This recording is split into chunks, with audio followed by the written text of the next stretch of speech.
Hi folks, and welcome to this week's Modern Learning Tip of the Week. This week we're going to be talking about informative assessment as one of our innovative elements from empowering modern learners. And this week I'm going to be sharing with you a Chrome extension that's called CheckMark, and it's by EdTech Team. They're the same people who put on some of the Google Summits that perhaps you've been to before. So this particular website here is checkmarkclass.com. I'll include a link to this in the video as well as the email that I'll send out.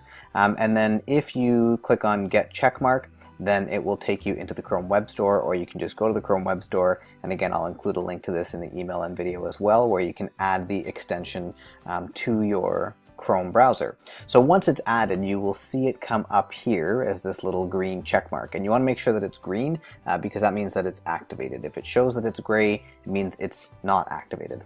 So how this can help in terms of your informative assessment is by helping when you are giving feedback to students in a Google Doc. So this Google Doc here, for example, maybe I want to notice that this here is a sentence fragment. So I can highlight it, and you'll notice that these little buttons all have shown up because checkmark is enabled.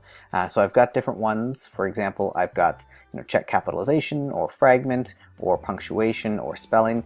Again, this is not an exhaustive list of the type of feedback you might be giving to students, but it's a pretty good start. And unfortunately at this point we can't add anything new to it yet, but perhaps giving some feedback to EdTech Team to allow that, and or to just suggest certain things that maybe they would want to put in as well wouldn't hurt.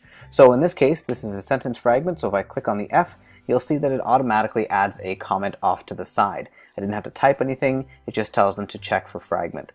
If I needed to add a little bit more to this comment, then I can actually just reply to it here and then click on reply, so I can add a bit more detail if I wanted to.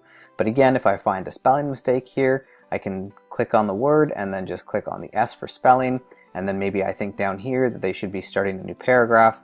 So again, I can click, and then once I've clicked on there, then I can just say start a new paragraph, which is here. So it's just a faster way to give a little bit of feedback in a Google Doc, and hopefully it will help you with some of your informative assessment. As always, let me know if you have any questions, and we'll see you next week.